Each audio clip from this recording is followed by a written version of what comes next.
Hello, and welcome to Dev Game Club, a weekly podcast in which two veteran game developers play games from the past and discuss their impact and relevance today. I'm Tim Longo, and I'm joined, as always, by a man who is always reaching for the light side but can't stop from being pulled back to the dark.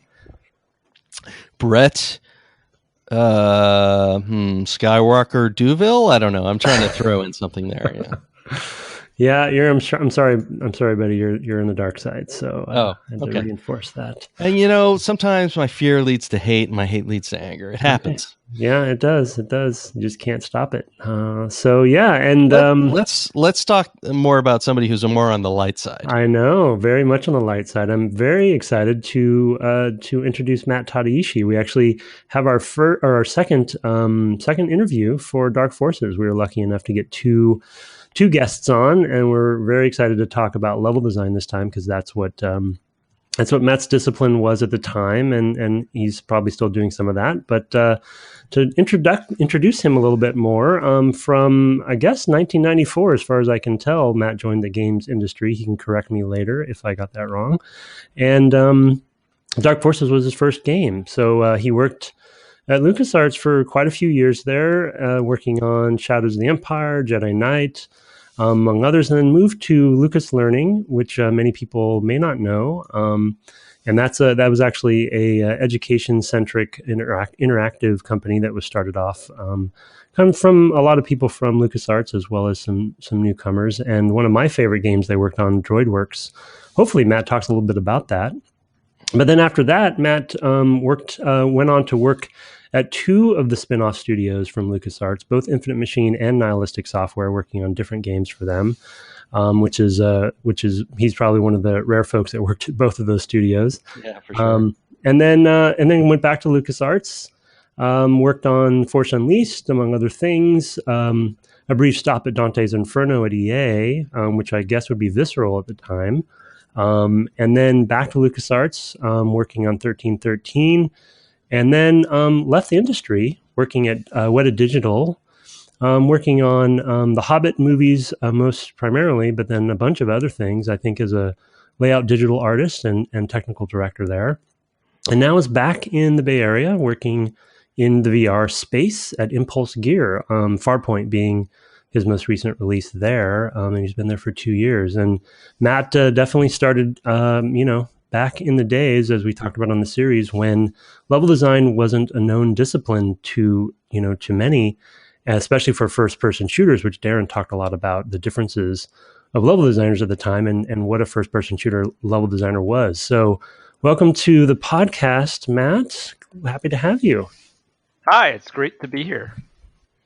Excellent. So, I mean, as I was kind of alluding to there, kind of at the end of the intro there, how did this occur for you? How did you get into it? And I don't remember who exactly came from where, but you were at Berkeley. And so was that, when Darren told that story on the last episode, were you one of the people he was talking about from a recruitment standpoint? Yeah, so I was actually the second level designer recruited from Berkeley. The first one, and the story Darren tells is pretty much the way I've heard it too, is they wanted someone with 3D experience, and the architecture department at Berkeley had a computer lab, and we were doing, at the time we were running like SGIs or something. And so they called up the instructor for that class, and she said, "Oh, I know this perfect guy." And that was my buddy Inger Shu, who's the first level designer at LucasArts. Right. And then, so he went on, and this was like during our senior year in college. And then we went on winter break, and then when we came back, like Inger didn't come back to class.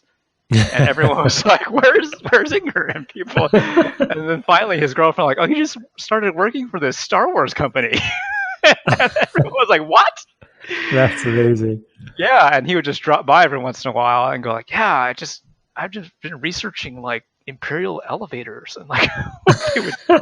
And I'm like, "Man, it sounds like you have the craziest job." And then when I graduated college way back in 1994, actually there was a bit of a recession, so I was actually having a hard time getting a job in architecture.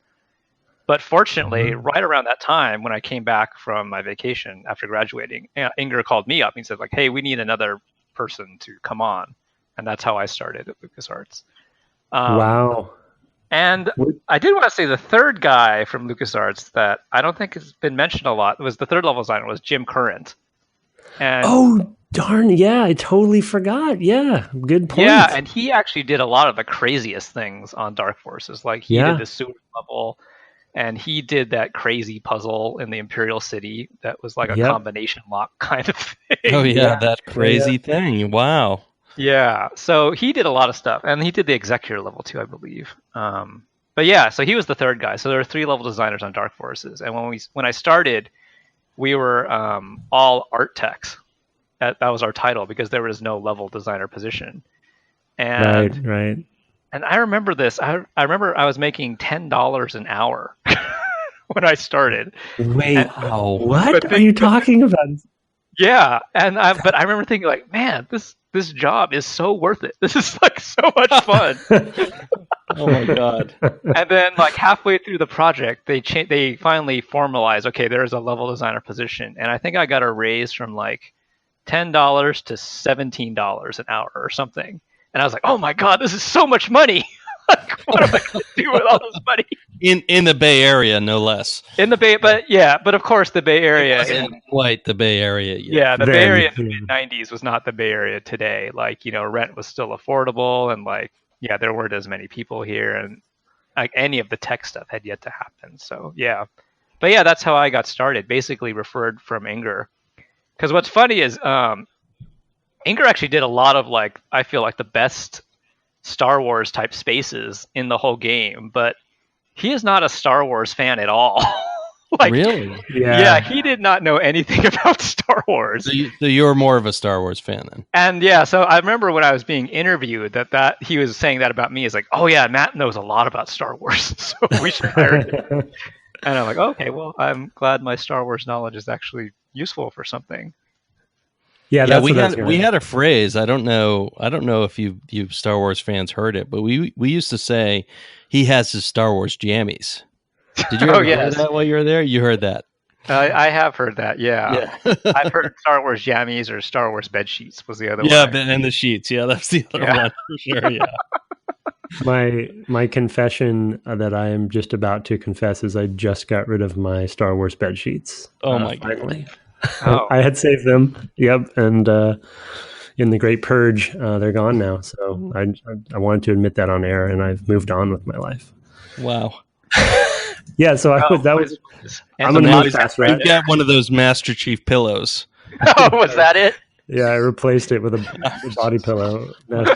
We are so off topic at this point. Anyway, the move, but yeah, that's was going to be one of my questions, Matt, is sort of what, if you were I forget if you were a Star Wars fan beforehand coming in, but you answered it already. And I do remember that about Inger specifically because he was, I remember him being quite a craftsman. You know what I mean? Like he really had a lot of pride in in the details, I feel like. And again, I'd love for, to start off with that transition for you moving from architecture, because that was, as I think you said you'd listened to the series. We talked a lot about the architectural kind of influences and sense of place. And so can you kind of talk about how your backgrounds, and I forgot that Jim also, he came from Berkeley as well, or? No, he was, I'm not sure what he was doing, but he knew Kalani, who was on the project briefly. Oh, okay. And he got him. Striker, yeah. Yeah, exactly. He was also kind of a savant, I feel like. He definitely was doing the craziest stuff and thinking outside the box. But yeah, so what was the architectural kind of, how did that transition go for you, and what did you guys talk about, and what did you bring from architecture to level design? Well, I think we did definitely. I mean, Darren talked about like, making things look structural and things like that. And we definitely tried to do that. But, given the limitations of the engine at the time, there's only so much you can do. I do remember that one of the big innovations in the engine at the time, which I don't think Darren mentioned, was Ray put in this thing where you could have one opening above another opening. which sounds kind of ridiculous if you're listening. But like, Doom couldn't do that, and Wolfenstein couldn't do that. So we could have like a first floor that you were standing on, and then you could look above it like into like the second floor. Yeah. And things like that. But we really did try to think about like, and this is just kind of standard practice for level design. Like, well, what is this room really used for? What are they doing here? And like, do they need elevators over here, or would they be over here? And like, well, the officers would be down here because this is where they're looking at the Death Star hologram, but the stormtroopers would be outside because they're patrolling. Things like that. Right. So I think the architecture bit was really just like a sense of realism that we wanted to impart to the spaces and the levels. And I remember like seeing stuff Inger was doing and stuff Jim was doing, and it was kind of like this thing where you get on really good teams where it was like, oh man, I've got to do at least as good as that because there's like amazing stuff being done. Yeah. And so you get into this healthy cycle of like trying to outdo each other, about just doing crazier and crazier stuff. Yeah. Yeah, it definitely felt, I feel like maybe that came up as well in the series, but it definitely felt that way because that each one, even across, I mean, obviously I assume they weren't developed in linear fashion, but it felt like kind of they were across, as you were playing through the game, there was a bit of one-upsmanship going on. I think that I was thinking about this as you were playing through the game. I think they were almost developed. Really? Linearly. Interesting. Yeah, that's a good question. I didn't even think of asking that, but yeah. Which you would never do today, no. Yeah, but I remember playing the game for the first time on my interview, and Inger had built a lot of the first level where you steal the Death Star plans. Yeah. And there's that bit where you go downstairs and you get it, and then you go outside. And for whatever reason, that just blew my mind. Like, oh my god, I just went outside. Like, because like you could do that in Doom, but like it was kind of like, well, I'm in this part of hell, and now I'm in this part of hell. Right. And then, right. But then in and Dark that's Forces, that like whole thing about it being abstract, right? Is that exactly when you go outside, it feels like, well, I'm in a room with a really tall ceiling. Maybe like, I mean, even technically, that's kind of what's going on at that point, right? Because it's still a carved out renderer, a negative space renderer. So exactly. it's definitely weird. Although they're way better in Dark Forces, as far as feeling like you're outside. It feels very different. Yeah, I remember thinking that. I'm like, wow, this game is really different when I saw that first level. And I was thinking about this again, even as you guys were talking about it, like even today, that first level is still one of my favorite levels I've ever seen in a video game that Inger did. Because it's so compact, but it just accomplishes all its goals. Like you feel like you're breaking in its Imperial facility. You see that hologram of the Death Star. You're doing this thing which, someone must have done at the time in canon, which is steal the Death Star plans. So you feel like, oh, I'm part of the Star Wars story. Yeah. And then you run out, and then the ship comes over, and you're like, wow, that's kind of cool. And yeah, just the way he hit all those points with that level is something I'm still impressed by to this day. Yeah, mind blowing. And I think I talked about it in the first episode or whatever, but this game, but also that level, which before joining LucasArts, I'd probably played so many times, was this convergence of my geek life and just the idea that this sort of, fantasy fulfillment is even possible. I just couldn't believe it. And it felt like an authentic space. It felt like it was a real Star Wars space, and it felt like a secret facility or a secret base or whatever. And you know what I mean? And you kind of felt like you were infiltrating it because you're kind of, the canyons around it and stuff like that. And it's a good point that all the goals were hit there.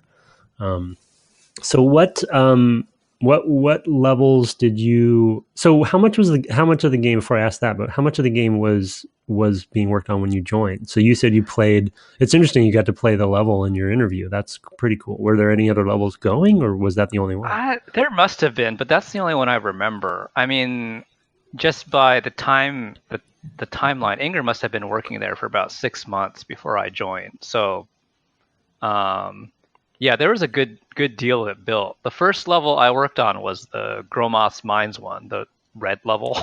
Oh. Yeah. And that was definitely one where I was thinking like, well, this is the first thing I'm going to work on. And like Inger had kind of sketched out kind of idea, like basic blocking, but I thought, well, I better take this and like, because I'd totally forgotten this until now. Like I was hired on contract. Now that I think about it, and then so I was like, oh man, I got to do really good because this is an awesome job, and and it was really gratifying to hear you guys talk about that boss, fight at the end, because that's good. definitely something people tell me about. Like, oh yeah, I did that part, and they're like, oh, I still remember that. Yeah. Because I think the original idea was he was originally just supposed to come out of a door or something. Like, but I was thinking like, well, that's not a very exciting introduction. And then you start thinking about all these ideas, which are just very basic problems, which every level designer has to think about. Like, well, how do I know where the player is standing when he comes out? And then I thought, well, I'm going to put him right in front of you when you plant that last bomb. And then I had him like coming out of a door and all these things that didn't matter. And I finally ended up with like this thing where like he rises out of the ground. And then that seemed to go pretty well. And then that was one of those early revelations you have as a level designer where you think like, well, level design is actually, it's all these different things. But one of the big things about it is just like creating these big moments. And a lot of that is just how the moment is revealed. And specifically in this one, how this boss is revealed. Like you plant the charge, and then there's this delay, and then the lights start flashing. And I think I did this thing with the floor where I moved it up and down really fast, so it seemed like the level was shaking. Wow. And then he comes up, and then like the lights are fire, and then like, oh, okay, that's pretty cool. And then so that's one of those instances where all those things like kind of converge together and it all worked out. I mean, it's one of my top 5 of all time, as I mentioned. Thank you. Wow. I mean, totally, like a moment that when I was playing it again was like, oh my god, it's coming. The moment is coming. Like I knew exactly what was about to happen, and it was still effective. I mean, that was the thing. It was just, I mean, playing on a lower level of difficulty, it was not as impactful just because I didn't feel the danger. But the first time I played that, oh my god, I was having a heart attack playing that whole section. Thankfully, I was young then, and I could survive the heart attack. Nowadays, I probably couldn't. But no, amazing. I mean, it's amazing, and it's there's so much going on there that works really, really well, like the little tight corridors and. I mean, like I could have drawn out exactly what happened to me in that level 20 years later because I that was one of the games I played before my LucasArts interview myself. There's a few games I haven't played. I hadn't played a lot of the Star Wars stuff. And there wasn't a lot of Star Wars stuff at that point. I had played a lot of the adventure games, and I was like, well, I should probably play this Star Wars thing, this Dark Forces thing. And I played that maybe 2 months before or 2 weeks even before my interview. Still gives me chills to think about that moment of just, oh my God, the sheer terror of being chased around. And one of the things I actually think helped that boss fight was the low visual fidelity of the Dark Trooper. Yeah. Because you couldn't really make it out. So I think your imagination kind of fills out that he's this really terrifying thing walking towards you with blades, where if you actually just studied the sprite, you would think like, this is kind of just this kind of blobby mess. I can't really tell what's going on here. Yeah. Like, I remember Ralph Girth, I think he modeled out like the full Dark Trooper and he built it out and like it was this awesome looking thing. But of course, when it gets reduced to that level of fidelity, it just kind of turns into this, like pixelated sprite. But that thing, it also had great sound design, like when it was walking around, like clanging around. That's what I was going to say. Yeah, the audio design there is one of the cherries on top for that whole experience. Yeah, that totally made it like you're hiding in one part of the level and you can just hear him going like clang clang, like walking around.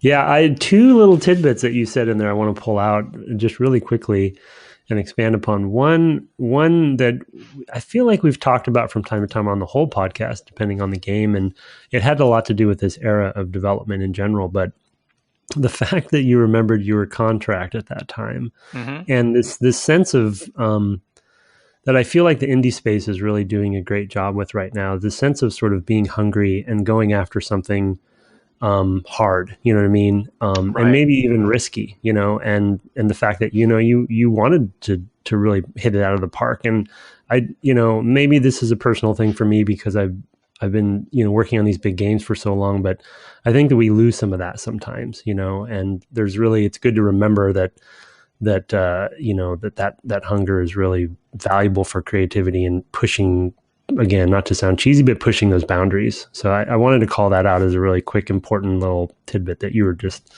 you just remembered it, which was kind of cool. The other one I want to call out is, you basically simulated screen shake by moving the floor up and down very quickly. Is that what you're saying? Yeah, that is what I was doing. Yeah. Yeah. That's another. Now, we talked a lot about this, and maybe this is a good segue to talk about sort of the level design. I guess I'll say culture at LucasArts specifically that really came through in the games. Darren talked a little bit about it too, and expanded upon it with sort of how puzzles fit in. But I think the thing I remember and being intimidated getting into the level design department myself by you guys because of that really creative thinking outside the box on how to achieve a goal that wasn't really meant to be achieved or shouldn't be possible. And screen shake is something we just take for granted. Technical support. Yeah. Using script or using your limitations to create an experience based on just what the parameters are that you have, rather than just asking for a new feature because you want to do it.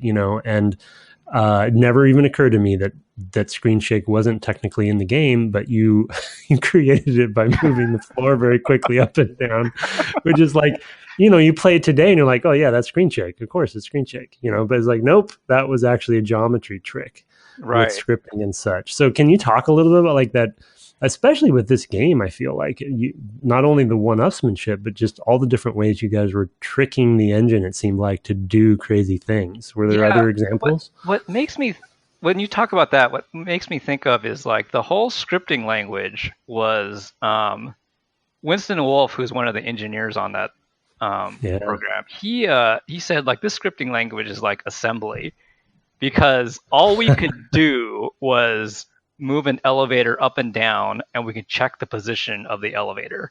That's pretty much all we could do. But what we started doing is we had like these dummy elevators like way off in space. We would use them like variables, basically. We'd tell the elevator to go to this floor, and then we'd check the floor it was on to like, So, but yeah, that's what we were doing back then. Like, so taking an example of like that, of like, well, all we can do in our scripting language is have elevators. From that, we get like, oh, we actually have variables in our scripting language.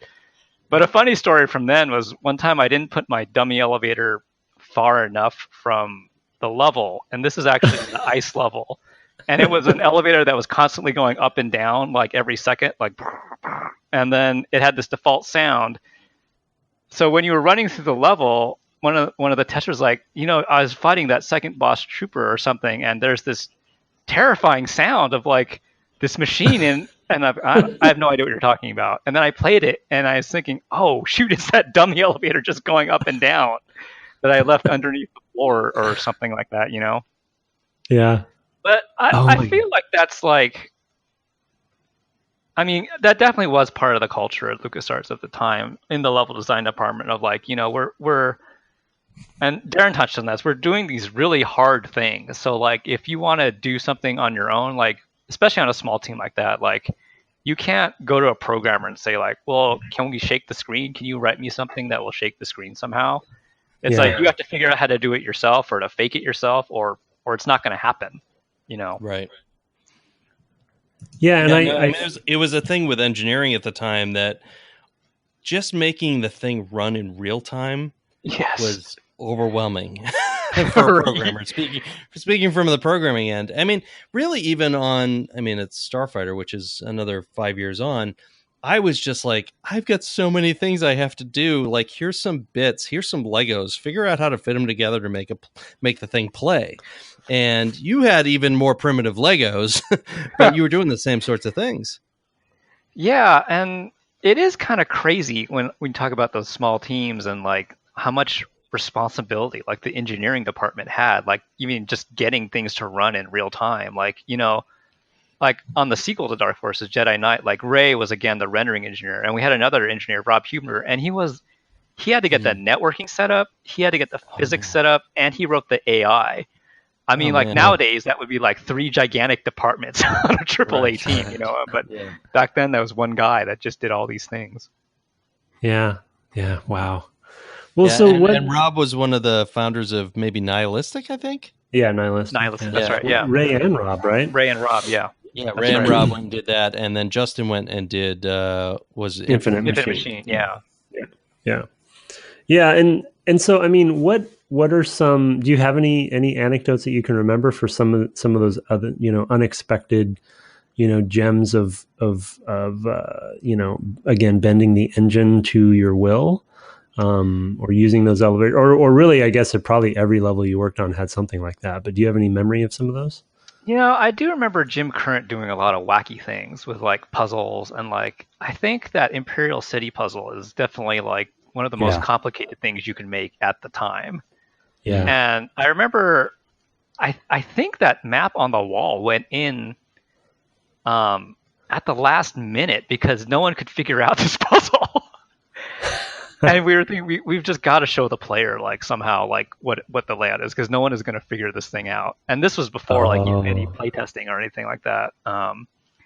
But yeah, he was definitely pushing the limit of like what you can do and what moved and what didn't move and what the player could understand. And like even looking back at the sewer level, like some of the ways you had to manipulate like the level of the water and hitting the switches and this gigantic labyrinth sewer system, I think we're definitely stretching like what's really understandable by the player. Like, I mean, luckily there was a map in the game, but yeah, I know one of the things you guys were talking about was how gigantic the levels were. And I think that was just one of those things, like we had no idea that we were making such big levels. We just kept building and building and building. I'm like, well, okay, well, I've got to move on to something else now. But yeah.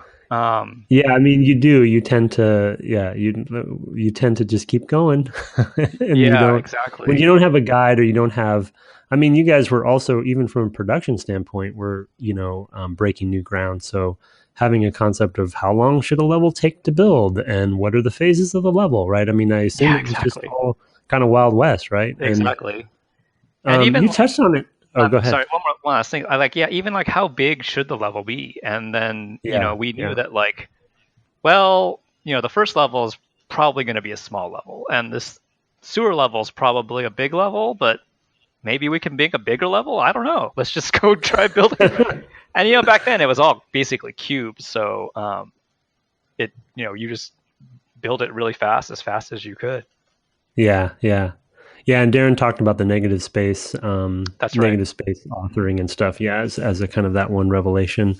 So can you talk about? You mentioned playtesting there a little bit, and one thing I think we hit on here and there, depending on the level, when it comes to difficulty, and when it comes to not really, these days playtesting is a common term, and everyone kind of knows what it is, and there may even be a department for it. But at least you know what you need to do. But I think we mentioned pizza orgies in the past on maybe on the Data Tentacle podcast, something like that. Is that what you guys did, or were you playing each other's level, or how did you iterate essentially on things like difficulty and placement and level flow and just general feedback? Yeah. Feedback. I remember getting a lot of feedback from the test department at that time. From Brett Toasty and like Leland, I think, was on that project at that time. But yeah, them telling us like, well, this part is too hard. And I think Brett even came on later to do like enemy placement. He did. We were running. I think he did at that point. Yeah. Yeah. So that helped a lot, definitely. But yeah, I mean, aside from like the pizza orgy, which I think there was only one, like you really didn't have a lot of feedback and iteration, which I think like the difficulty in that game kind of just spikes all over the place. Yeah, it's inconsistent, and it's just kind of the era to some degree. So yeah, exactly. Forgivable to some degree, but yeah, I was just curious on if there are any tidbits there, or even the tuning of the weapons. Like there are some weapons that are definitely better than others, and some that I forget what the weapon is, but it's the one that fires like side to side, like these green bolts out of it. Yeah, the four at a time. Four at a time. Like I don't know why you would ever use that weapon. That ended up to be not very useful. But then like the concussion rifle is like wildly like overpowered. Yeah, super OP. Yeah. Legendarily so, and and then and then was carried forward in every game since Yes, then. exactly. A nightmare to balance. Yeah. That was the legacy of Dark Forces, the overpowered precision rifle. Yeah. So can you I mean, maybe in the mines, I don't know if you remember kind of the moment to moment sort of process for, thought process or maybe even lack thereof of one of the levels. Pick the mines or another level. Can you walk us through like some of the how you would develop the level, and were you even things as I think people would be interested to hear, like were there paper maps? Were you kind of was there a brief for the mission, or was it really kind of Wild West? Yeah, I mean, how much story was there? Like, when did the story come in is an interesting thing. And I mean, just did all you know of the that. objectives? Yeah, exactly. So, at the time, I think the story was at least the first draft Justin had written when I came on. Like, I remember for the mines, we knew we wanted to go down and keep going down and keep going down and bark this feeling of like, I'm going down to the middle of the planet. And we wanted to plant these charges and then fight a boss, basically. And then we had to figure how you were going to get out because you were, blowing up the station. But that was kind of it, I think, as far as objectives. And then, I think you're just limited at the time by what you can build, where, I wanted this big section outdoors first, and then you would go inside and then start descending down through the mines themselves. And then obviously a boss fight. So was the big section outside to like accentuate the fact that you were going to get more claustrophobic? Was that kind of the thinking of like, where did that come from? I think we just wanted to show this really large Star Wars machine, which, is somewhat successful, I would say. That this giant, thing you're walking under, this is actually the mining mechanism that the Empire uses to mine this thing. And, the Empire always uses these gigantic things. So right. That has carried through to 2018. So yeah. Yes. And they just get bigger and bigger. That's right. We can kill 5 planets now. One thing I do remember, one technical limitation of the engine is that it couldn't render past a certain distance. Like you would start getting a Hall of Mirrors effect past, like, I'm making up this number, but like past 100 meters. So they put in this debug function where if you were ever rendering something at that distance, like it would just render like bright blue. That was one thing Tess would run around doing all day, is like saying like, oh, from this point, if I look at this angle and like I go over here and I jump, I can see like this patch of blue. And then we had to put like a blocker in front of it at some point. And I remember having this dream at one point where I was walking down walking in the Richmond in San Francisco and turning around the corner and seeing like this patch of blue at like the end of the street. And it was one of those dreams where you realize like, oh God, I'm in a dream. This is terrible. I'm having a dream about work. Yeah. That's amazing. You dreamt about a bug. Yeah. That's that great. popped up again in real life. That's so good. Right. Yeah. When you built the go ahead. level. No, I was just joking. Yeah. Keep going. Yeah, for whatever reason, I got a lot of the boss levels. Like I had that one, and then I had the ice one where you fight the guy at the bottom. And I also did the Imperial City, part of the Imperial City, the above part where you fight Boba Fett later. Man, there were a lot of boss fights in that game. Like that's definitely something we couldn't do these days. Yeah, that was a surprise, I think, to me as a player as well. That was it was an interesting departure from some of the other shooters, and also even in Boba Fett's case, it was such a recognizable character, right? So that was just always fun to do. Mm-hmm. The fact that you did the ice level, though, I think you and Brett need to talk that through a little bit. Oh, right, yes, yeah, not my favorite. Well, it's not the level; it's the traversal. But that's definitely something that I feel like would have gotten caught today, where, it was one of those things, of course, as a designer, like, well, I can do it. How come everybody else can't do it? You guys just need to practice more, but of course, because I built it, of course I can do it. That's an example where as a designer, you really need to get people playing it, other people playing it, the level, and like getting feedback on your level, because, you're the worst critic of yourself when it comes to like skill-based tests like that. Yeah, no, I mean, that's totally a thing. I mean, that was a thing on, I think, every game I worked on at LucasArts, where I would find a level where I'd say, look, this is too hard for... I can remember arguing with Troy Mashburn, and Tim probably remembers this, about a level in Republic Commando where it's like, people will not be able to do this, Troy. And it was like the fifth level in the game or fourth level in the game. And I'm like, Right. people are not going to be able to do this. You have to find a way. And he would do it. And he could do it like one-handed, not looking at the screen. Yes. And I'd be like, Troy, it doesn't matter if you can do it. Yeah, exactly. You know? That's Right? exactly right. Yep. Yeah, and it's really, I mean, that's a thing as game developers that I think that players have a hard time appreciating, is how impossible it is for us to be even remotely objective about the games that we're making. Like, we had no idea, I mean, just to put this in kind of my more recent past, we had no idea if Skyrim was a good game. And it's one of the best reviewed games of the last gen or whatever. And we had no idea. And we needed somebody who wasn't actually working on it inside the studio to say, guys, it's okay. This is a good game. There's more to do, 6 months out, but there's more to do, but this is a good game. And we had no idea. We were so lost. And you don't know if it's a good game. You don't know if it's a bad game. You don't know if this mechanic works or not. And that's a really hard thing. You're too close to it. Yeah, definitely. That's one really hard thing about game development, especially now, is that you can't tell a lot of things until the very, very end, And then you think, oh, okay, this idea did work. Thank God. Yeah. Or I remember even within LucasArts at the time, like there was some doubt about whether we were doing the right thing by making Dark Forces. Because the games, LucasArts culture was all about like adventure games, and there was X-Wing, but that was done externally. But like, we're like sinking to like the level of doing a shooter. Like, are we sure we want to be doing this? I think most people thought we would just be doing basically like a Doom reskin.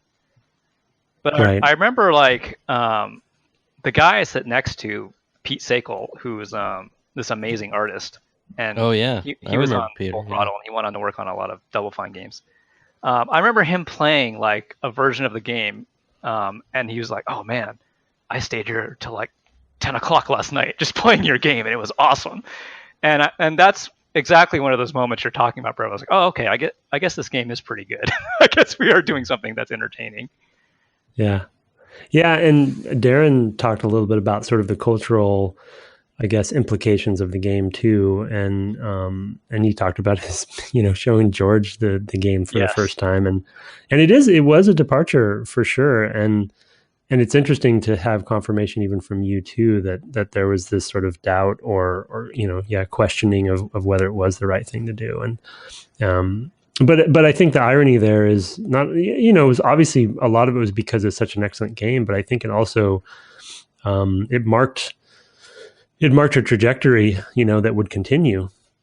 And I think because of its success, it really kind of, adventure games definitely continued to some degree, but then of course they ended up getting kind of dominated by trying to, keep that lightning in a bottle going from a Star Wars perspective. And it really started that trend for LucasArts, especially internally. And the prequels happened, right? So there was that was a more business centric. Exactly. Yeah, that was a strategic, step that the company was making. But you had Jedi Knight before that, and then the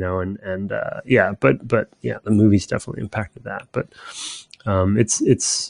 it's funny to kind of see how something like that can really impact a company at large and how it changes things. And I'm sure there was a lot of internal strife about that. Yeah, and the other thing with that too was that a lot of the Dark Forces team was new to the company. Like Darren, Ray, and Winston were all, they were all came off for Dark Forces. All the level designers came off for Dark Forces.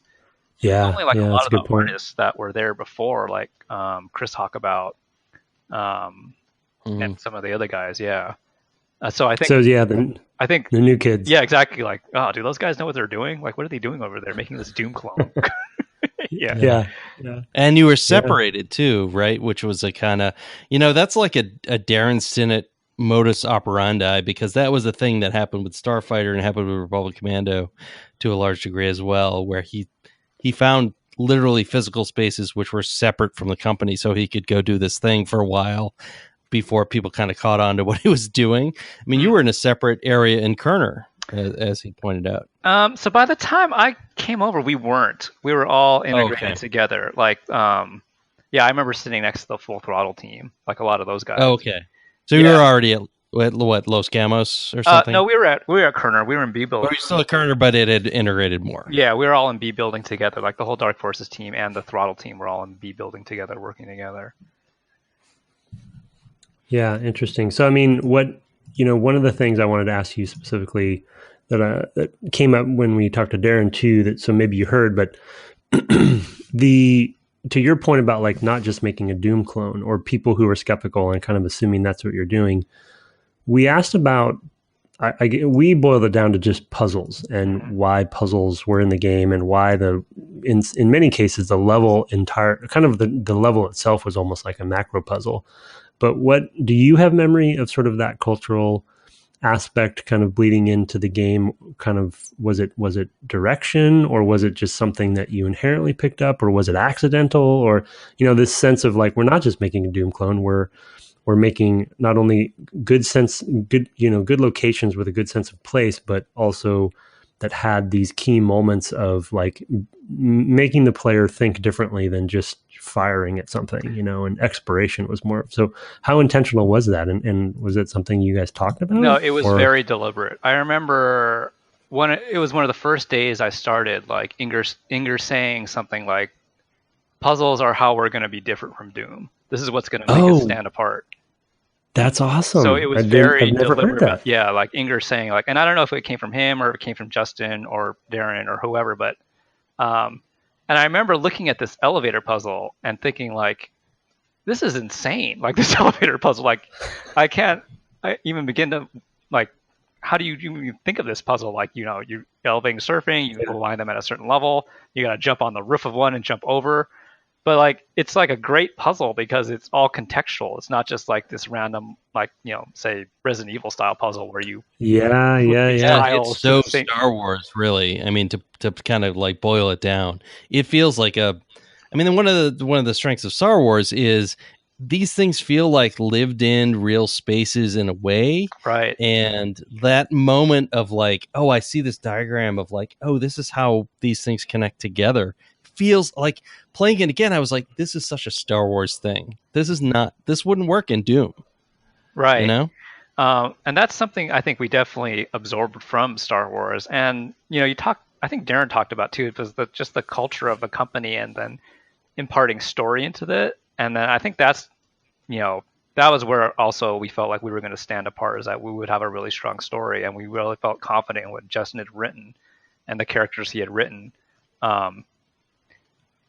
And yeah, that was my next question, is really because the two big takeaways, two of our big takeaways / pillars was kind of the different kinds of gameplay that other shooters didn't have at the time, puzzles being the main one, and then how story was integrated.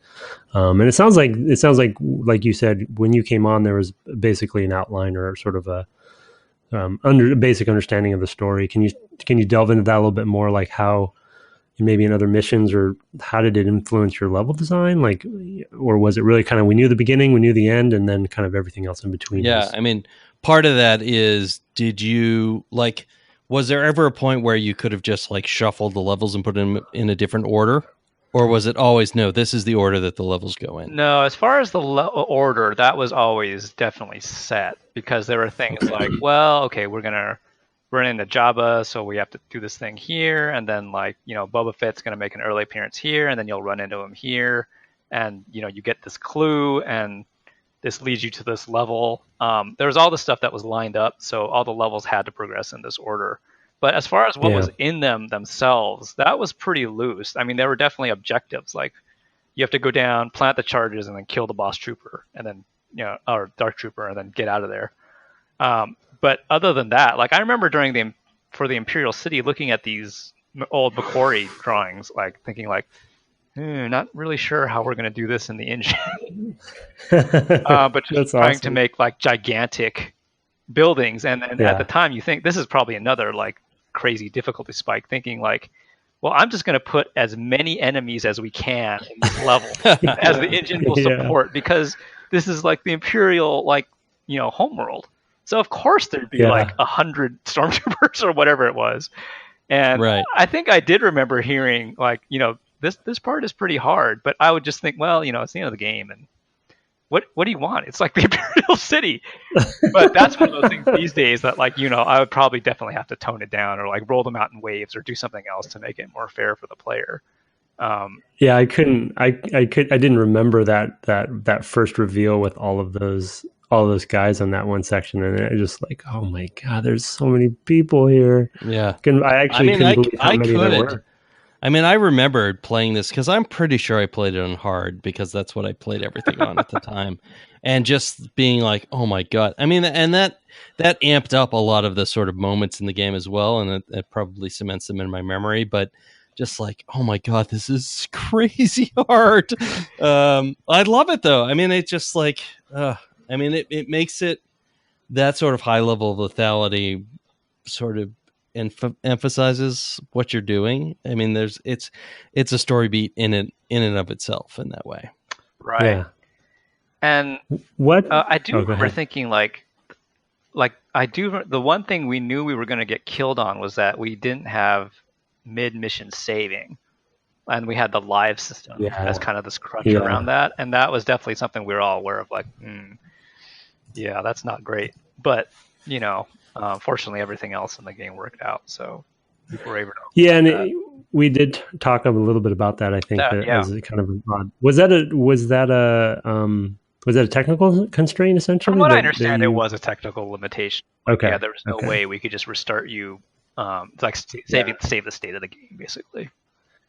Yeah, we couldn't quite tell because it was such a enigmatic, even life-based system. It's got like checkpoints, sort of. It is such a weird thing. I mean, I totally get it now. Thinking about it, I'm like, oh yeah. I mean, there's probably just bandwidth. I mean, just literal time programmer bandwidth to be like, because there was the checkpointing. There was, and that could have been the save, and it's just like there probably literally wasn't the time to just go and be like, oh, you know what? Let's just write that to disk. Like, yeah, exactly. I mean, it's a strange thing to think of now, because it's like, oh yeah, okay, we'll throw some junior programmer at that, but at the time, I can totally imagine when it's like, well, our budget is this many people, and etc. So yeah, totally a thing. To steal a segue from a couple of minutes ago when you're talking about the enemies, can you talk about if you have any memories of how enemy design and placement, and maybe throw in weapons a little bit there too, because those obviously have a lot of impact on level design and how things are iterated on, or how you choose to base the level around certain things. You mentioned the bosses, of course; those are great moments. But was there anything that you can remember from the other enemies? Because they definitely had different. Some of them had different things with the Rees, throwing detonators and stuff. I remember the first time seeing the Rees throw the thermal detonator and thinking like this was like the coolest thing I'd ever seen. Like, because that came on like pretty far into the project. I'm thinking, wow, that's cool. He actually throws a grenade. That's pretty cool. Yeah. Whereas every other enemy in the game basically just shoots a blaster at you. Like I'm not really sure now that I think about it, or I can't remember who did the weapon design and who did the enemy design. I want to say it was mostly Justin, but I'm not sure about that. I know he was heavily involved in designing like what the weapons did. Like I do remember, like, can't you place mines in that game? You get mines as a weapon. Yeah. And like for the for the reference, the other thing that Brett and I forgot to talk about was that there actually are it's an alt fire based game too. There's alt fire for everything. That was a big deal. And I forgot to use a lot of that stuff, and that was actually a key feature that I don't think Doom or others had. No, they didn't. So it adds some depth there for sure. Unreal had that, but this might have been the first that had alt fire. Yeah, this was definitely before Unreal. Oh, definitely. I think it was. Unreal was 1998, so this is way before Unreal. But I remember about the mines though is that that somebody just held a pie tin, and they took a picture of that, and then they drew over that for the reference. Are you For the month, serious? Oh yeah. my god. It might have been Justin doing that, or Tom Payne. I'm not sure. Um, That is and yeah, incredible they were just able to story. paint it up and make it look like a mine. When at that fidelity of graphics, I'm like, oh, that's pretty fun. Yeah, That's how sure. things get done around here. Oh my Wow. God, Matt, that's a Amazing. gem. I mean, that's like That's, Ben Burt with his weird sound effects of like, oh, I put a long straw in a toilet bowl and got this weird Right. bubble sound. Yeah. It's Yeah. just like one of these things where you're like, I can't imagine that that's what I'm hearing, but I see it and then I can work back to that. Right. Yeah. From- But now that you mention it, yeah. I Yeah, can't exactly. Now that unsee you a say pie it. tin whenever I look at that line. Man, you've ruined it for me. Yeah. No, I can't go play it again. not very intimidating. Oh Yeah. man, a pie tin. Well, one of the things that we, as you know, from listening to the podcast that Brett and I do at the end of the series is kind of talk about our takeaways and any revelations we have or pillars that we take with us. And so for our guests, we definitely like to ask that same question. I mean, do you have any? And I specifically in level design, seeing that you've, I mean, was it 24 some odd years at this point for you? Something like that, Tim. Yeah. Yeah. Uh-huh. Minus those, You're getting up minus those there, couple man. years I was in New Zealand, but yeah.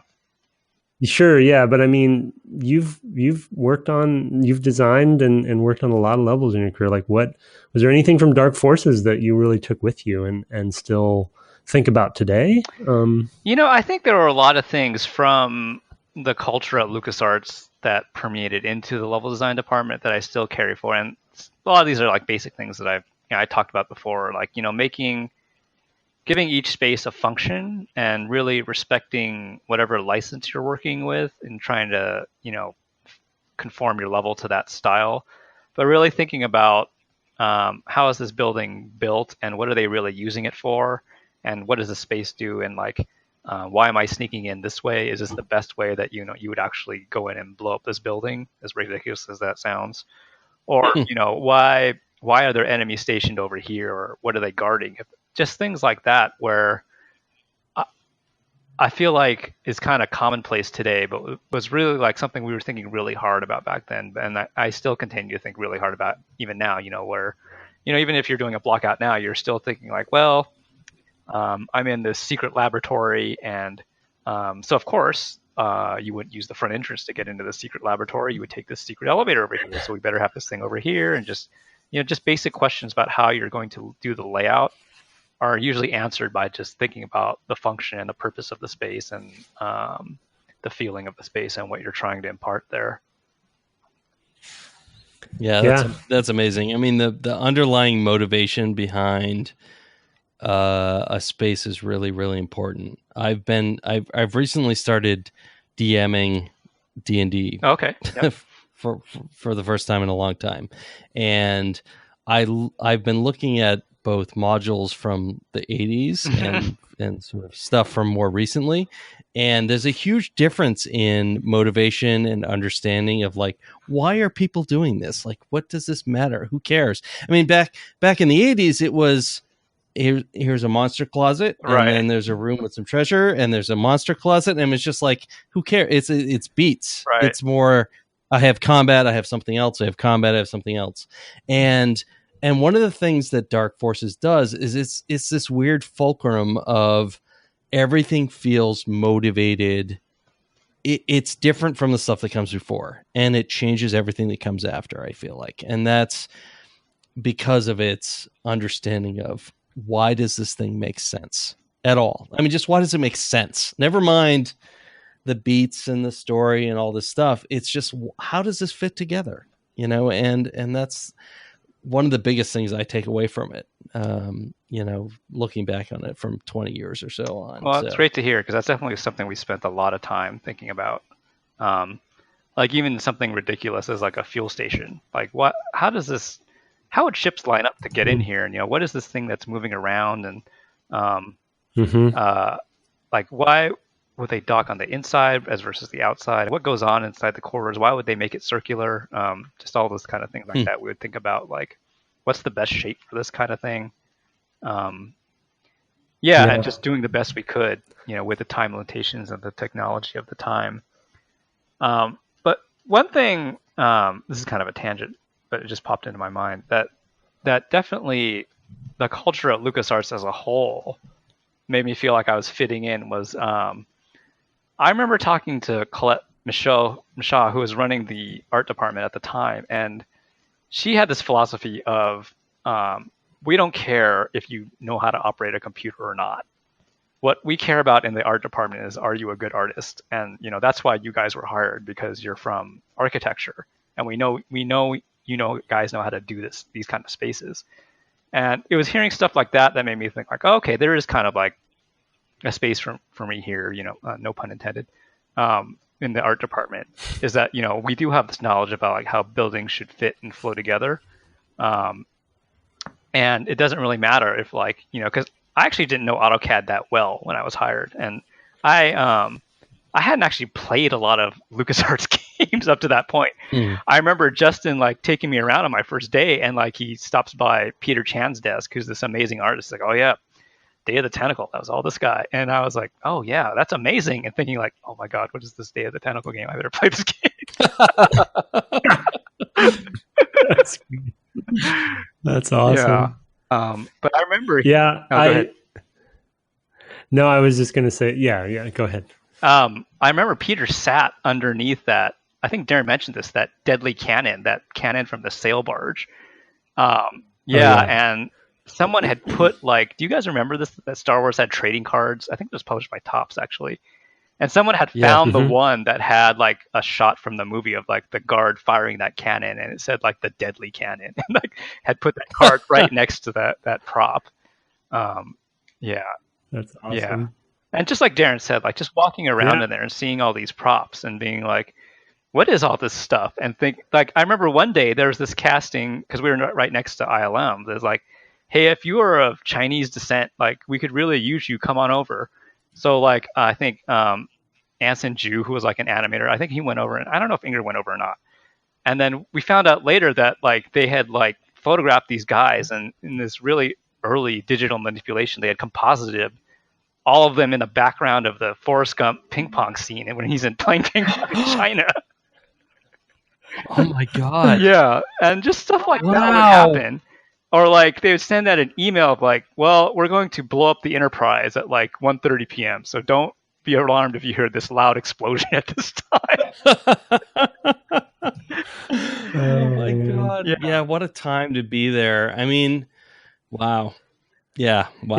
It was unique. I think your point about Colette's, that's what I was going to say earlier, of Colette's comment to you and to the other guys, like it in retrospect, for me, it's been 22 years, but over that time, I haven't actually worked at that many companies. And so looking back, there was definitely a unique perspective on what creativity meant in games specifically. And to your, for me,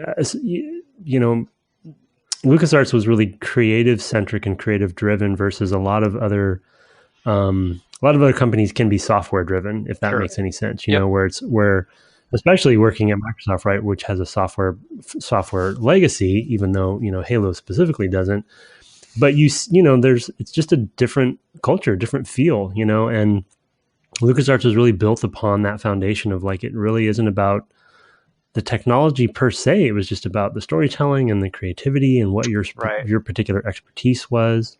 And that's how they built the teams. And at the time, because that was my first job too. And I was there for 9 years. So I had no idea that it was any different, and then you start moving around, you realize, it's actually pretty different depending on where you go. Exactly. I mean, that's one of the reasons why I think for years we would get together and be like, what's going on at LucasArts? After we had moved on to whatever else. In my case, I had moved east, and Tim had gone off to the woods or whatever. And you just have this like, this was a different sort of place in a way. And like, I can't think of any other company that would have been like, you know what, we need to hire some architects. Right. Like, I mean, I literally don't think that would have come up at any other company, even though Darren's like, well, it's because this or that or the other thing. I just feel like this is the only company where that makes a lot of sense. And that's kind of that is in a way its legacy, especially as it moved to more of the Star Wars kind of games in sort of into the 90s. Yeah, so. I have two thoughts about that. Like the first one is like, there's definitely something about LucasArts, and Tim, you're like me where you were there during two entirely different eras of the company, but what they both have in common was, you know, you would just get these insanely talented people who are working at well below what they should have been paid because, LucasArts traditionally did not pay market rate, but they would just really want to make Star Wars games, or they would just really want to make cool stuff. Whereas I've been at other companies where people are like, they're checking the valuation of the stock every day, or they're like, yep, as soon as all my options vest, I'm out of here, or what, they're just in it for something else. But people at LucasArts really were there, I feel like, most of them, just like, because I really want to make something cool, usually associated with Star Wars, it's just known for the art department or these other departments and the storytelling tradition or whatever, and I just want to contribute to that. And the other thing, the other thing I think of is that I remember when I joined Lucas Learning, George sent this letter to everybody at Lucas Learning, and I think I still have this somewhere. And he says like, "Okay, congratulations on starting Lucas Learning, and there's only two things I want to say to you. One, make really great, entertaining, educational projects. Number two, don't lose money." And that was it. That's all the letters. Oh man, yep, that's hilarious. That's hilarious. Wow. I mean, you summed it up well, I think, early in the episode where you said like when you got that bump to $17 an hour, and you're like, "This is amazing," because there was this mentality of just like this. It's incredible that I'm here and doing this, and I cannot believe it. Definitely. And that kind of perspective and that everyone had really. And I think, again, Dark Forces is a great example, one of the best examples of that, where this convergence of these people that just had the love of the franchise and wanted to do it. Darren talked about it too. It's like when want to make a hanger, around. Or when Dodderman asked him, right? He said, like, "What do you want to do?" It's like, "Well, I want to." Ultimately, I want to make a Star Destroyer and run around and and make a shooter in Star Wars. And it's like just because he had that love for it or whatever, and then all of you guys did. So Dark Force is a good example of that legacy. Well, thanks for being on, Matt. This was a real treat. Oh, thank you. Thanks for having me. Yeah, this was a lot of fun. Yeah, fantastic. Yeah, and a good way if I want to put an addition on my house, should I call you or? You can call me White, but who is an architect? But no, unless you want your addition to your house to be this labyrinthine corridor where guys are coming out of monster closets shooting at you. Yeah, don't call me. Perfect. Awesome. Love it. And there'll be this bizarre labyrinthine puzzle in the middle of it where you have to lower your second floor and stand on it and then flip it upside down. I'd probably love that, but anyway. And there's these random elevators that are out in the field outside. Yeah, just moving up and down. My neighbors are like, "What the hell?" Oh my God! Awesome. Thanks so much, Matt. This has been terrific. Oh, thanks for having me on. This was really great. Thanks a lot.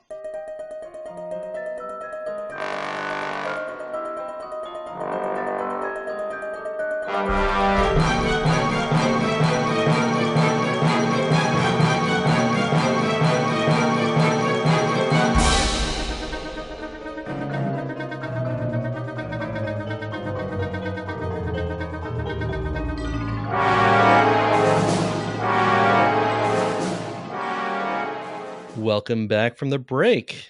Interesting interview.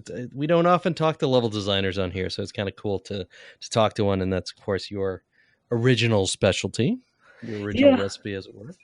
Yeah, it was just nice to. I mean, we talked so much about level design in the series itself, and it was great to talk to Darren. But it seemed appropriate to get a level designer who worked on the game too, and who was starting level design in the early days of the discipline even being created at all. So seemed appropriate in this case, and we had good connections, so it was good to jump in with Matt. Absolutely. Fantastic. Yeah. All right, so it's time to do a little feedback. We've got a few emails with questions and things like that, but first, before that, we have, through our Apple Podcasts, I don't know, we call them trademarked or copyrighted or patented singing review. Oh boy. I know, right? Thankfully, so this time we had one where I wasn't really sure what the song was, but this time the person put in the parodied from origin. It was from A Knight of Ren, if that is your real name. Is that a Kylo Ren reference? Maybe Knight of Ren. Yeah, maybe. R-E-N, yeah. Anyway, so here we go. Whew, I gotta limber loosen up. Yeah. There's actually two different singers in this song. So you're doing a duet with yourself? Well, it's more of a you'll recognize it because of how it starts. Okay, so I want my DGC. Now look at them yo-yos. That's the way you do it. You host a podcast called DGC. That ain't working. That's the way you do it. Playing games all day on your PC. Sit back, relax, and check out this podcast. Remember when games used to ship on CD-ROM? Duval hanging out. He's down in Gibson's. Longo dropping knowledge bombs. They're all about those good old games gone, but not forgotten. They'll jog your memory. Now, if you'll excuse me, I believe it's Wednesday. I've got to listen to my DGC. That's what we got. Amazing. That was well done. I'm actually very impressed. Thank you. I've been practicing for like a week and a half. So. Okay, that's what I was about to ask. Yeah, that's all I do anymore. Is think of what song people might send in and parody. And, so we appreciate that. Wow. A Knight of Ren. Well done. Yeah, that was I'm really impressed. It, clearly recognizable. It was definitely the song. Yeah, the last one I just didn't know as well, Sure, yeah. And so it's always about that of whether I can pick it up. Yeah, so if you want to go ahead and write us a regular review or a singing review, I will do any idiotic thing apparently for this podcast. So, anyway, the funny thing about that one, I guess really it's been like this for all of them. I can't actually listen to what the words are saying. I'm focusing too much on just your singing, so like I couldn't even tell you what the review said that you just. Yeah, it's good though. Well, I like this trend. Yeah, it's good times. I've now signed myself up for this for however many years we do this podcast. Forward, so. Yeah, danger. Good times. All right, let's switch over to email feedback and questions and things like that. These are sent in to devgameclub@gmail.com. We love having them. We love to talk about the questions that our listeners have. I sent you one from Mr. Crownover. More of an argument than a question, but I'm kind of reading ahead a little bit, but yeah, it looks like this will be fun. So the subject is Jabba's Palace from Zachary Crownover. Hi, Brett and Tim. I'm writing because of my complete befuddlement over your impressions of Star Wars Dark Forces Jabba the Hutt level. Having heard this game's praises sung for the majority of my life, I was understandably excited to jump into it. And I must say that it's my favorite title I've managed to play alongside you up to this point. Now to my main point, though, Jabba's Palace might be my favorite FPS level, full stop. Like Brett, I spent a decent amount of time trying to figure out just how to kill that crate dragon, assuming they can't possibly expect me to punch it to death. Once I committed to that strategy, though, the whole premise was just so ...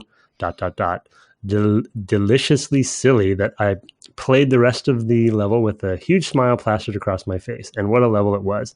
I can't help but feel that at some point in development, the team realized that nobody was using the thermal detonators or mines. I certainly wasn't. And so they contrived a level in which the player would be forced to use those two weapons for an extended period of time, thus learning both the skills to use them and in what situations they're most effective. By the end of the level, I was comfortable adopting a much more varied playstyle and enjoying myself more than I had before.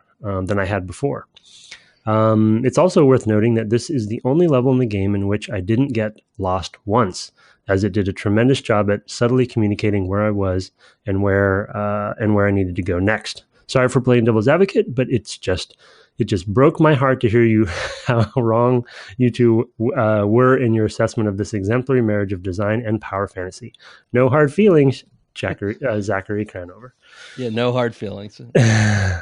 It's funny because I did get lost in this level at one point. I think it was in the section where you actually find the MacGuffin for this level, some key or code or whatever. I had to walk the perimeter of that area to find where to go next. Though I will say, good point. It hadn't occurred to me that I hadn't used the thermal detonators much before this point. So that is a point well taken, that it does basically force you out of your comfort zone maybe a little bit, which is worthwhile. No argument there. So your thoughts? Yeah, I mean, I agree with that. Good point. I think the interesting thing about it for me is it's hard. I mean, as we talked about in the series, I have a bit of a weird relationship with the game because I was doing some testing. And so I think I actually did use thermal detonators, a decent amount, not a lot, but a decent amount before this level. So it wasn't, but again, you can't take my perspective, as a true experience there. And also it just depends on how you play the levels beforehand. But, I'm glad he liked it. I think that's I think this is a kind of game where different levels stick out to people for different reasons anyway, because each level is pretty diverse, and when you take a Doom or a Wolfenstein, you kind of remember some of the spikes of certain encounters and enemy, introductions and stuff. But this one is really about like we talked a lot about, the places themselves and what you're doing in those places. And so I don't know. I feel like every time I talk to somebody about this game, if it is near and dear to their heart, they generally have various levels that they're their favorites. It's not all the same ones. So yeah. Although I think there's very few who defend that ice level. Yeah, that one. And though I do like the puzzle design quite a bit, once you know kind of what the shtick of it is, the sewer level tends to not be very popular for people. I think mainly because you lose control of of your path when you go down the chute, and you kind of you can't really control it too well, and it's a little confusing. But yeah, those two levels tend to not come up. But the rest of them all have their kind of charm. Yeah, I love it. I love it. Thanks for pushing back. I think we should get more of those. Good. Yeah, people. We're definitely not always right. Yeah. Oh well. Tim's definitely not always right. Anyway, I have one from Zimmy Finger, who we've heard from before. I'll have to track down what that was, but the subject is, hey again, happy to see some old school FPS. Hello, Tim and Brett. Hope you guys are doing well. I was excited to see you guys tackle an old school FPS, one that I will be playing for the first time. It's funny, as soon as I started it up, I had memories rushing back from another FPS that I would play all the time on my PSP, Quake, which is an interesting comment all of its own. I don't even know what to do with that. Anyway, I like these games because I get a sense that the developers were just messing around, and the levels are compact enough where finding secrets are fun and not too pixel hunty, at least most of the time. And all these games seem to play with height and verticality. Anyways, I have a few questions. What would a typical workflow look like for designing a level? Like, what tools would you need beforehand, and how would you go about designing it? To make the question less broad, I wouldn't mind if you went to a specific game or level. And lastly, do you guys have any good workflow time management tips, both for programming and designing? Thank you, Tim and Brett, for just all the great work. I'm almost caught up, and let me say the Fallout and XCOM interviews were astonishing. Nice. Yeah, hard agree. I mean, those were, fascinating interviews for us, too. So, but I figured I would read this one so that you could at least talk about the sort of level workflow, maybe at the time, more so than today, because I know. I think it's... Yeah, it would be interesting. Yeah, I mean, I think it is probably more appropriate to talk about it at the time. And I think the interesting thing that he identified in his Quake example, which I think is pretty accurate, even with a game like Dark Forces, where there was a sort of fantasy fulfillment that each level was trying to specifically, adopt. There definitely was a fair amount of messing around and experimentation. And there is still some of that today. But at the time, like all the one that comes to my mind that's a little bit outside of FPS, but I'll use from the indie game that we worked on. And actually, no, I'll use some examples from Mysteries of the Sith, which was the first level design game that I worked on, follow up to Dark Force, or Jedi Knight 2 expansion pack for Jedi Knight.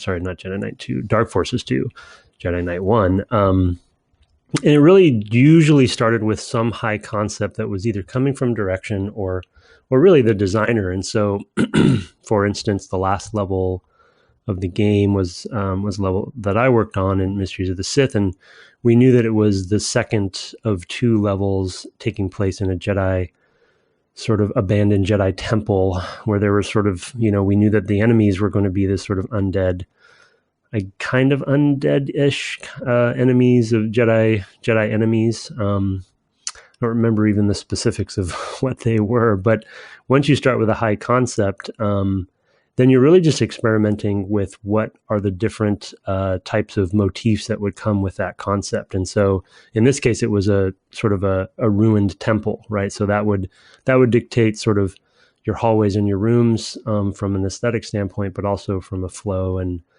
just feeling standpoint of how you were going to move through the space. And so, cathedral rooms, and then kind of narrow hallways, and then broken down temple-y kind of areas, and, a lot of pillars and a lot of kind of presentation, because it was a temple. And so you knew that there would be some sort of identity in that way. And that kind of drove the concepts. But then once you started fooling around, really it just came down to playing the level, over and over again, as you were seeing if these rooms and these hallways were actually going to pay off from a gameplay perspective.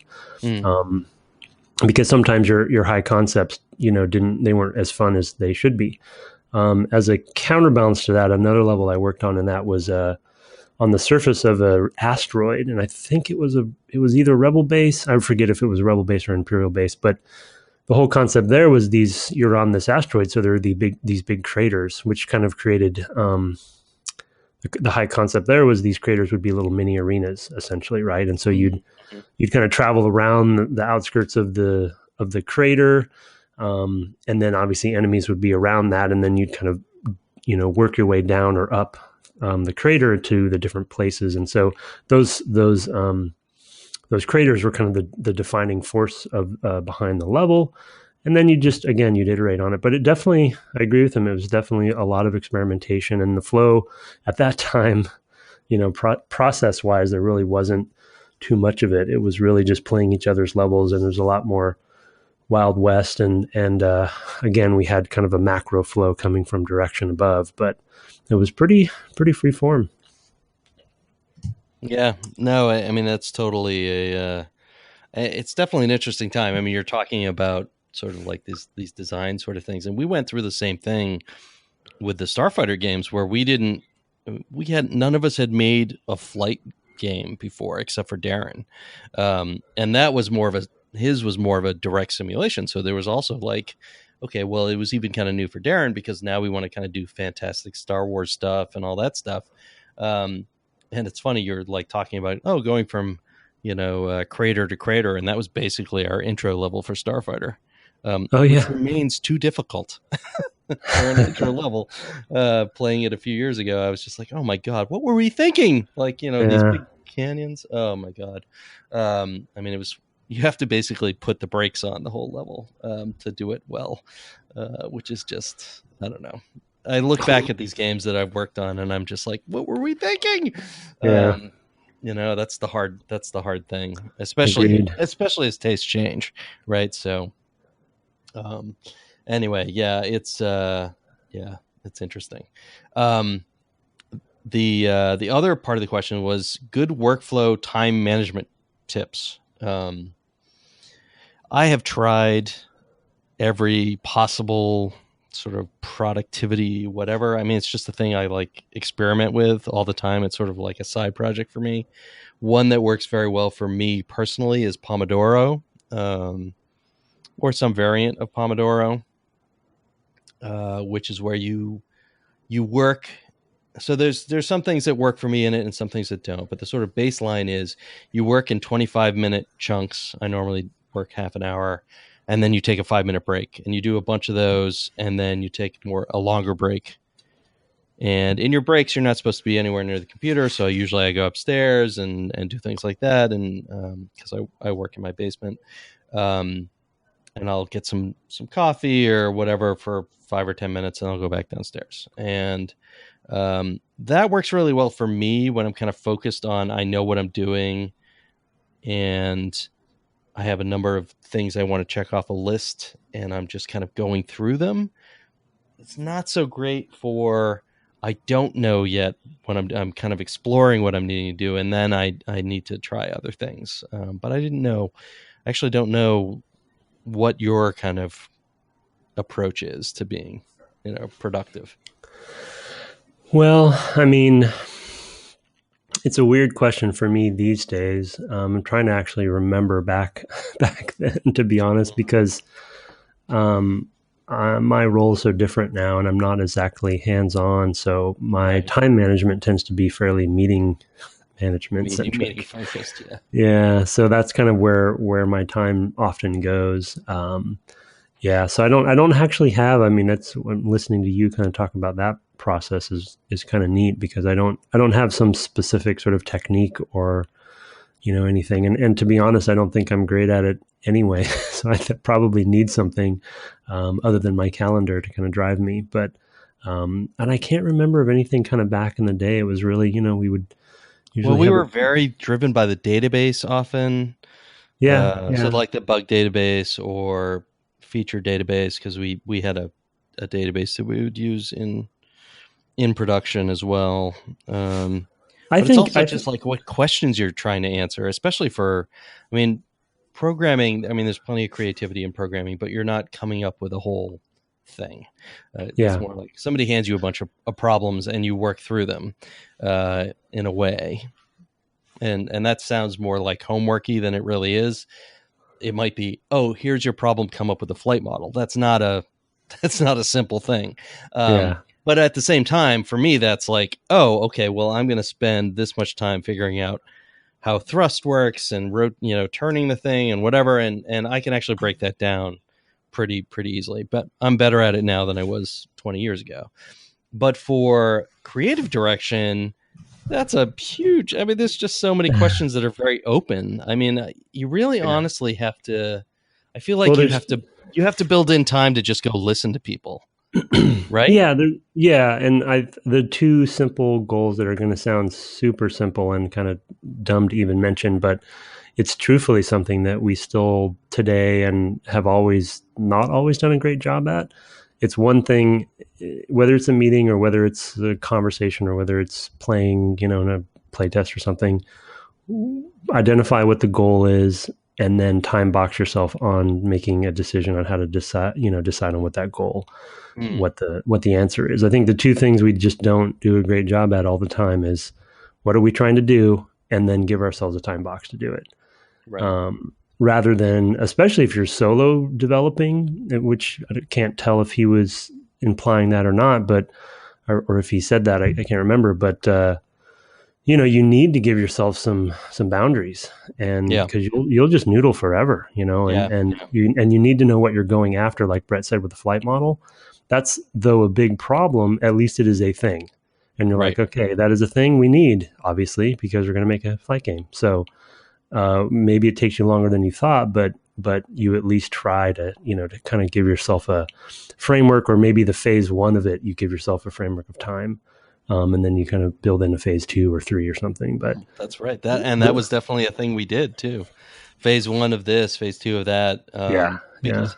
Because some of these things are super nebulous and you don't really know when you're done often. And so, there have been a number of times in my career where I've been scheduled for some technology task, and it's like such and such phase 1, which just means figure out a reasonable stopping point that you can say, okay, this feels good enough for where we are in development. And that's totally a feel thing. We're a little off the beaten path because it really isn't productivity at that point. It's more production and like how you fit with other people. That can be, when you're working in these teams, it's definitely a big part of it. So, yeah. It's a hard question, but a good one. Yeah. Yeah, for sure. All right. I gave you the last one, I think, here.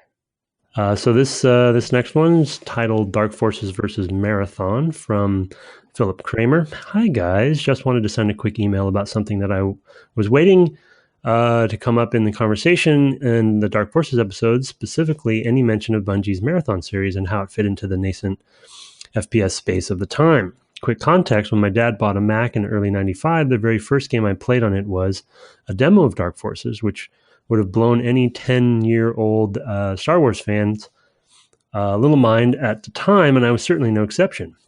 And the second was Marathon 2 Durandal. Anyway, having both games clearly made a lasting impression, both games clearly made a lasting impression until listening to these episodes, I hadn't really thought about how closely they were related. Mission 1 or Marathon 1 in December 94, Dark Forces in February 95, Marathon 2 in November, and how comparable they feel from a gameplay and tech perspective. I personally feel that the sense of space and physicality, the more thoughtful and story-oriented gameplay that you mentioned Dark Forces pioneering in a post-Doom world is really something Marathon got to the heart of first. And looking back on it now, and especially in the sequels, it still holds up. I would love to hear your perspectives on this, and perhaps Tim's proximity to Bungie via Halo will afford him some extra insight. Thanks for the excellent show. I've been listening since the second episode and always look forward to it. Kind regards, Phil Kramer, Cape Town, South Africa. Wow, that's amazing. So you're the guy. No, just saying. So I have a confession. I've played almost no Marathon in my life. So crazy story. I'm not going to go too in depth. I worked on a ENIAC 50th anniversary video at the University of Pennsylvania, where ENIAC, which was the first American computer, was built. I actually worked. I worked in the space where ENIAC had been housed, and then I worked in the 50-year anniversary on a video and some other materials supporting the 50th anniversary. And the one time I played Marathon was we had done all this footage and we went to this like production house to cut it into an actual video because we didn't have the tools to do that. Because this was in the early days. Anyway, so we were at this place, this guy who worked there, like an intern or something, stayed up literally all night with us while we waited for things to render to Betamax. And while we were waiting for those things to happen, we played Marathon 2. And wow. That is literally the only experience I have with the Marathon franchise whatsoever. So apologies. I can't really speak to it because there was a real division, and this is maybe a thing to talk about. There was a real division between Mac and PC at the time. Yeah. Where it was extremely difficult to cross over from one to the other. Mm-hmm. So I don't know where you are on that. I don't think we've ever talked about that. No, I mean, my confession is that I'm very close to the same. I did play, I don't know, I'm going to, from my vague memory, maybe half of Marathon 1, but I didn't get into it enough and this was probably actually years later after it had come out. They had both come out. So I didn't really ever get into the fiction of it. And Halo was really my first Bungie. That was the first thing that I really remember playing from Bungie, to be honest. And however, with my close proximity to it today, it does still come up from time to time. And I think the biggest thing for me that Brett already mentioned, and the reason that I didn't play that series, was really that I was just a PC kid through and through. And so I wasn't anti-Mac, and I had always wondered what Marathon was all about. But the thing in retrospect that I have become, that I really admire about Bungie, especially with what I've heard about Marathon and some of the vague memory of what I did play, is that, Dark Forces is all about the fantasy fulfillment of a fiction and a universe that is essentially known and they're riffing off of. And Marathon and Bungie have always been good at world building from scratch, Mm-hmm. And obviously that's a hot topic for working on Halo today. So, and what that legacy really means and what Bungie's foundation is, and it started in Marathon for sure. So I can't speak to much of the details, but I think he makes a really good point that it's often forgotten in the Doom, the Doom era. And they don't get enough credit for that. Though I have met a lot of Marathon fans over the years. Yeah, I bet you have. And they are really, really, big fans and diehards like maybe Phil is here. And so I think it's really an admirable, and I really feel bad that we can't speak to it more. Maybe, I feel like maybe that's a game we should play later. I was going to say it's probably worth us playing and discussing. And I don't think we'll probably get to it super close to this, but it's definitely one that I've always felt like I missed out on. And because it's weird, I had a Mac in like 89, 90, 91, that sort of era. So it was like the first one that had a hard drive. That's how old my Mac was. And then I didn't have, and then I switched to PC, not for gaming, but just for general, life. Because I mean, one of the problems was that Mac was pretty closed, and it was hard to be a programmer and use a Mac because I mean, nowadays the tools are free and you can use, Xcode or whatever on a Mac and it's no big deal. But at the time there was nothing, and it was weird having been an Apple II kid to be unable to just jump in and program on this computer I had. It was such a strange, so weird, the back and forth that happened there.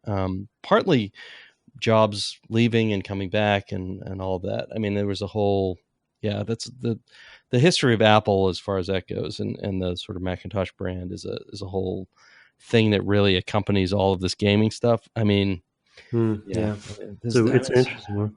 Yeah, there's a whole huge amount of stuff to do with that, but yeah, I mean, Marathon is just one of those things that I feel like I missed out on, and I love Bungie's games, and they moved to the PC not too long after this with Myth. Another game you and I have talked about off air as a thing we might want to look at some point. So it's but Marathon was definitely one of the killer apps for anyone who was on a Mac. So it's definitely.